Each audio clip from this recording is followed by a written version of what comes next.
નમસ્કાર દર્શક મિત્રો, હું છું પરમાર અનિશા. તમે જોઈ રહ્યા છો લોક સામના ન્યૂઝ. તો જોઈએ આજના સમાચાર લીલિયાથી અમારા રિપોર્ટર દીપક ભટ્ટ સાથે. લીલિયા મોટા ખાતે ભગવાન પરશુરામનો જન્મોત્સવ ઉજવાયો.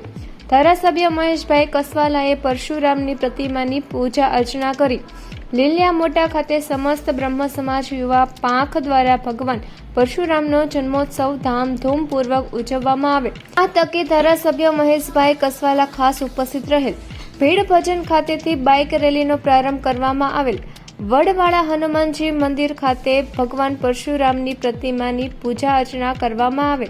ત્યારબાદ શોભાયાત્રા પ્રસ્થાન કરવામાં આવેલ, જેમાં મોટી સંખ્યામાં બ્રહ્મ પરિવાર સહિત તાલુકા ભાજપ પ્રમુખ જિગ્નેશ સાવજ, વિપુલભાઈ દુધા, ભીખાભાઈ ધોરાજીયા, ગૌતમભાઈ વિજયા, જયસુખ સુરાણી, બાબુભાઈ ધામત, સુખાભાઈ ભરવાડ, ભનુભાઈ ડાભી, કેતનભાઈ ઢાકેચા તેમજ નીતિનભાઈ ત્રિવેદી, ખોડાભાઈ માળવિયા, વિજયભાઈ ભાલાળા સહિતના રાજકીય અગ્રણીઓ ઉપસ્થિત રહેલ. ત્યારે બ્રહ્મ સમાજના પ્રમુખ કિશોરભાઈ પાઠક, ઉપપ્રમુખ મનોજભાઈ જોશી, મહામંત્રી નિલેશભાઈ મહેતા સહિતના અગ્રણીઓ આગેવાનો મોટી સંખ્યામાં ઉપસ્થિત રહ્યા હતા.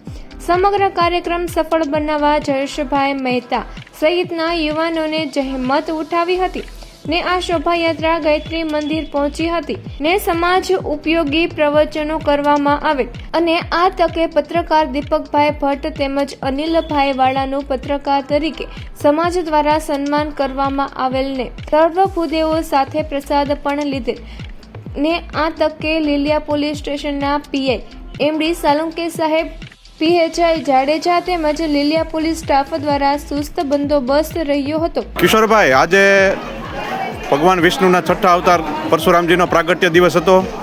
લીલિયા સમસ્ત બ્રહ્મ સમાજ દ્વારા ભવ્ય શોભાયાત્રા બાઇક રેલી યોજવામાં આવી હતી. તો તે વિશે બે શબ્દો સમાજને સંદેશ મળે આપો.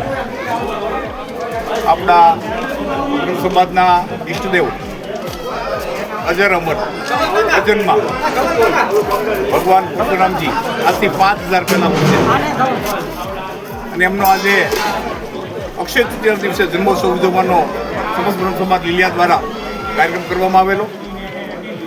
અને આ કાર્યક્રમમાં બાઇક રેલી પછી બહેનો ભાઈઓના રાસ ગરબા, આ બધા જ કાર્યક્રમો સાથે અત્યારે ગાયત્રી મંદિરે બધા પહોંચ્યા છીએ અને ગાયત્રી મંદિરે બધા જ બ્રહ્મ પરિવારના મિત્રો સાથે ભોજન લઈશું.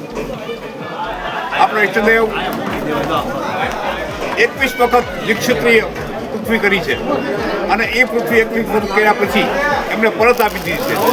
તેઓ પાસે ક્રોધ પણ હતો અને એટલો ન્યાય પણ હતો. ન્યાયના દેવતા પણ પરશુરામજીને કહેવાય છે. સમાજને એટલો સંદેશ મારે આપવો છે કે જ્યારે ઈષ્ટદેવ આપણા આટલા ક્રોધાયમાન પણ હોય અને ન્યાયના દેવતા હોય ત્યારે આપણે એમના દીકરા છીએ. આપણે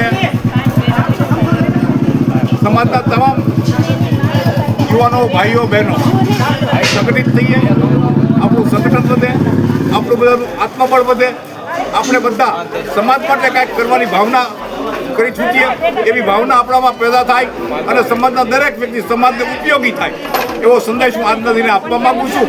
અને પરશુરામજીના આશીર્વાદ સમાજના દરેક વ્યક્તિને મળે તેવી ભગવાન પરશુરામને પ્રાર્થના કરું છું. તો ફરી મળીશું એક નવા સમાચાર સાથે. ત્યાં સુધી જોતા રહો લોક સામના ન્યૂઝ.